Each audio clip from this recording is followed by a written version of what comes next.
Hello and welcome, I'm Joshua Barnes and you're watching The World Report. Let's first take a look at the top stories. Investigators recover black boxes from the Washington DC plane crash while also examining staff shortage allegations. All 64 passengers and 3 military crew are presumed dead, prompting fresh scrutiny of aviation standards. President Trump blames diversity policies under Obama and Biden, sparking rebuke from the former transportation secretary. Iran's foreign minister meets Hamas leaders in Doha, fueling regional tensions. Meanwhile, a chaotic handover delays the release of Palestinian detainees after 3 Israeli hostages are freed. The EU plans separate talks in the West Bank with both Israeli and Palestinian officials in the coming weeks. Syria's new president pledges civil peace in his inaugural speech in Damascus. Shortly after, a US airstrike kills an al-Qaeda affiliate in northern Syria. Observers question whether these events will reshape the nation's fragile power dynamics. M23 rebels vow to march on the Democratic Republic of Congo's capital, Kinshasa, after moving south from Goma. The DRC president calls for military recruits to bolster defences while local communities fear a deepening humanitarian crisis if the conflict escalates.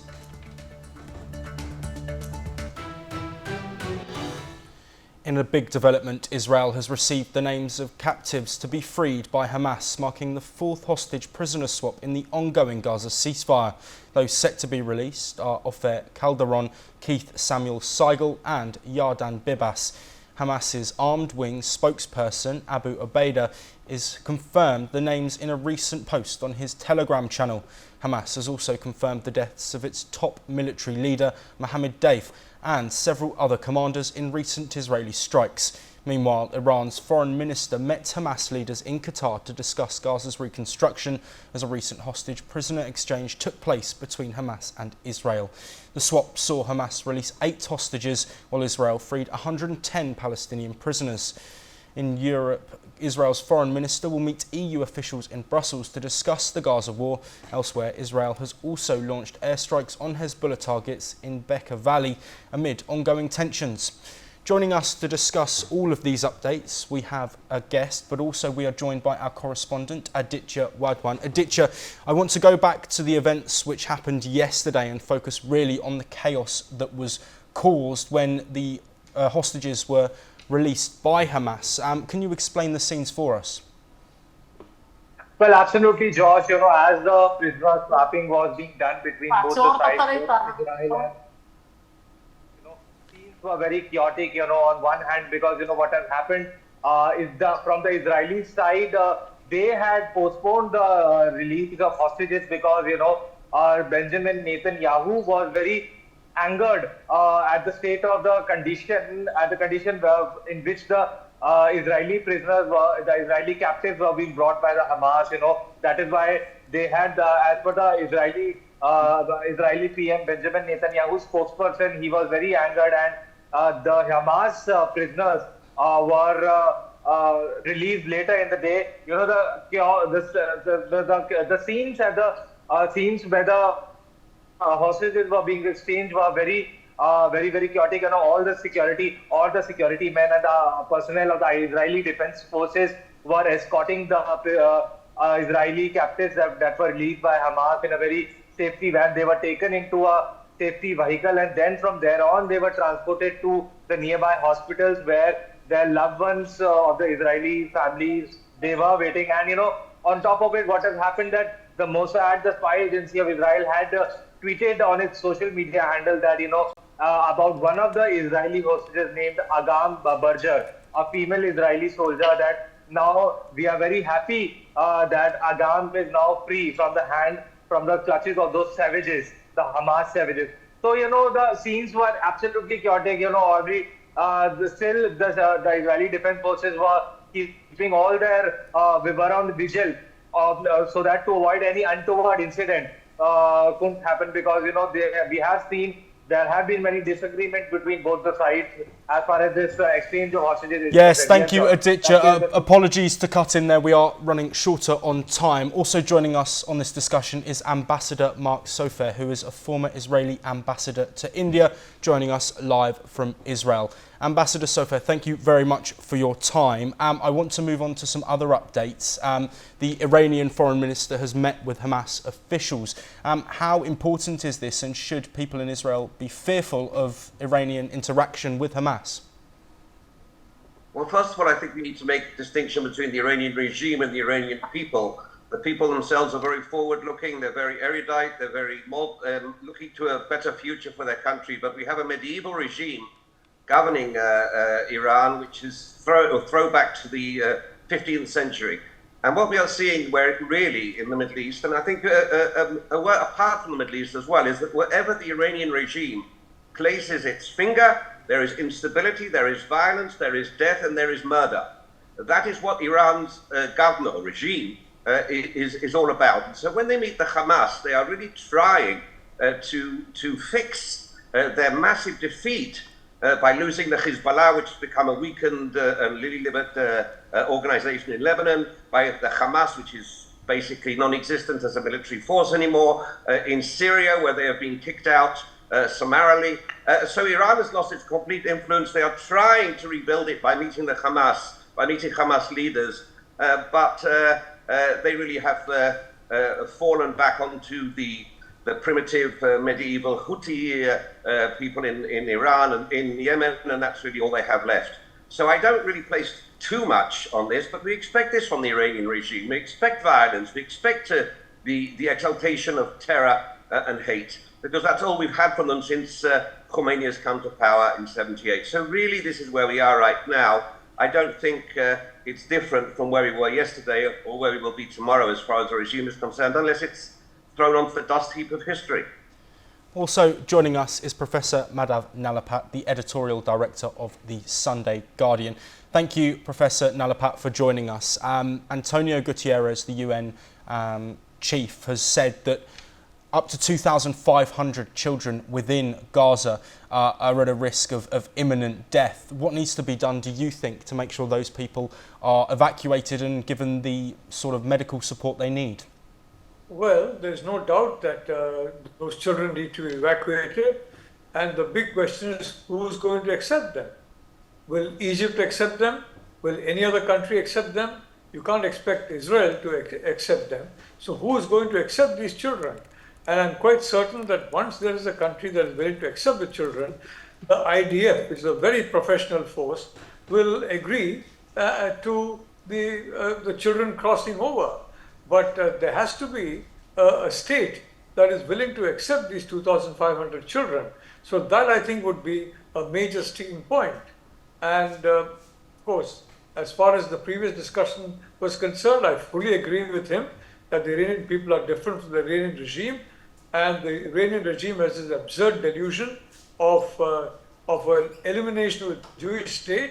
I mean, some groups, that is Hezbollah, have even got the, if I may say so, disgusting goal of eliminating a people who suffered untold hell in the 20th century and are determined not to repeat that in the 21st century.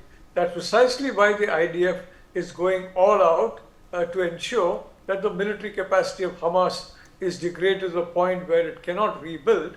And I think the same is going to happen to Hezbollah. As far as Iran is concerned, Iran is a severely diminished power after the fall of Bashar Assad. Its supply lines to Hezbollah have been cut. It's a severely diminished power. And frankly, going around with shuttle diplomacy with nothing to offer is not going to hold out much promise for either Hamas or Hezbollah. And frankly, the Hamas is not going to gain in any way from any such meeting, because Iran is a vastly diminished power after the fall of the Assad regime. Of course, what has taken its place is something pretty horrible, but it's very, very likely and that the factions within it will start fighting each other. But one good point is that the land bridge from Iran to Hezbollah has been cut. And that, I think, is something that all of us who are interested in genuine peace should welcome. Yes, Ambassador Sofer and Professor Nalapat will be joining us as we continue in the Middle East, as Syria's interim president, Ahmed al-Sharaa, delivered his first national address outlining plans for political transitions, including forming an inclusive government and holding free elections. He emphasised civil peace, justice and national unity, marking a new phase since Syria's liberation from authoritarian rule. The speech followed a message of support from Turkish President Erdogan. In a related development, the US military killed al-Qaeda operative Mohammed Salah al-Zabir in an airstrike in northwest Syria as part of efforts to disrupt militant groups in the region. Joining us again is Aditya Wadwan. Aditya, apologies, we don't have Aditya, so I will move on to Ambassador Mark Sofer. I really want to look now at the promises that have been made by al-Sharaa. He's promised, of course, to for those who have caused bloodshed, apologies, he has promised to take action. This is implying potentially outside of Syria's borders. Do you think that that is the case? Well, first of all, before we enter into the Syrian, I completely agree with everything that the learned professor just mentioned. First of all, not only vis-a-vis Iran and the Middle East, but also vis-a-vis Syria. We don't know what's going to happen in Syria. There is an enormous amount of upheaval there. It's in transition from a dictatorship to a mess, it seems. So I don't know how one handles that, especially in the Middle East. And an enormous amount of factions inside of the country, each with differing aims and differing goals, and the Kurds and the etc. So really what we have now is a situation in which there's an attempt to build up some sort of state governance there. Now, this is frightening for us because it's literally on our northern border, and there are any type of al-Qaeda groupings there and other type of terrorist organizations. So we are taking the necessary precautions for our border. I'm not sure that the Turkish role there is a particularly positive role. They have an interest on one thing mainly and one thing alone, and that is the Kurdish, the destruction of Kurdish nationalism inside of Syria. But I think we have to wait and see and do our best to try and help the international community move Syria into some sort of unity, if that's possible, and some sort of post-dictatorship governance, which I think can only be positive for the Middle East. And I think the first signs we're already seeing, which is good, is the fact that the Iranians are no longer there. They've run away, their boots are no longer on the ground, they don't have the possibilities of arming the Hezbollah or, in fact, the different types of groupings within Syria. So I think that it might be positive if the world, the global international community, takes the bull by the horns and tries to move Syria into a more forward-looking mode. I think the Gulf world is helping a lot. The Saudis, the UAE, etc., will be very important actors in this particular scenario, and so will the United States. But it remains to be seen. Everything is in abeyance right now. Professor Nalapat, there have also been announcements from the al-Sharaa regime that they're going to look at privatisation and cutting public sector jobs. With the instability in the country, what impact could this have? Look, if words could have an impact in the absence of action, it would have a great impact. The fact is that after the US attack on al-Qaeda elements, which frankly is very welcome, because the Biden administration was being rather soft so far these elements in the north of Syria were concerned, and that has created a situation where some of these elements have proliferated. So I think President Sharaa is worried that that attack may come closer to home, and that's why he's making the right noises so that individuals who are apologists can then take up his cause. The fact of the matter is, if you look at his background, it's completely extremist, and very frankly, I at least for one, I'm not going to hold my breath to see him have a complete change of heart and become a liberal Democrat. I think Syria is a long way away from democracy. There's going to be a lot of trouble in Syria before it happens, and I think meanwhile Israelis have been very sensible in ensuring that the military capacity, whatever was left behind by Assad, was degraded, and I think they are probably going to work on a plan, possibly with the US, on degrading the military capacity of the current regime, because it's very important to degrade the military capacity of the current regime, because this regime, frankly, and Turkey, well, I have no doubts whatsoever about Turkey. And I've been expressing myself for many years about Erdogan and his adoption of Wahhabism in a country that had rejected Wahhabism under Ataturk. And I have no doubts whatever that Turkey is playing a very, very dubious role. And I think that also needs to be looked at. And I'm quite certain that at least the United States under President Trump and the Israelis are going to make very sure that the military capacity of this regime is completely degraded in the way that Hamas was degraded. Hezbollah has been significantly degraded. I think the same thing will need to happen. Either they give up arms voluntarily or they are made to give up arms. But that is the only long-term guarantee of stability, security, and peace. Professor Nalapat and also Ambassador Safair, thank you very much for your time. We will, of course, continue to bring you all of the updates from the ever-evolving situations in the Middle East. We now move to the collision between a commercial flight and a military helicopter in Washington, D.C., which is under investigation. The black boxes have been located from the plane and are being evaluated. Questions also mount regarding staff and other factors involved in the crash. Here's a report on the ongoing investigation process. Investigators have recovered the flight data recorders, also known as black boxes, from an American Airlines jet which collided with a U.S. Army helicopter above the Potomac River near Washington, D.C. Late Thursday night, both boxes were transported to one of its labs for evaluation. The National Transportation Safety Board said it has a lot of information but needs some time to verify that, and a preliminary report will be issued in 30 days. We don't know what we know just yet. We do not know enough facts to be able to rule in or out human factor, mechanical factors. That is part of the NTSB investigative process.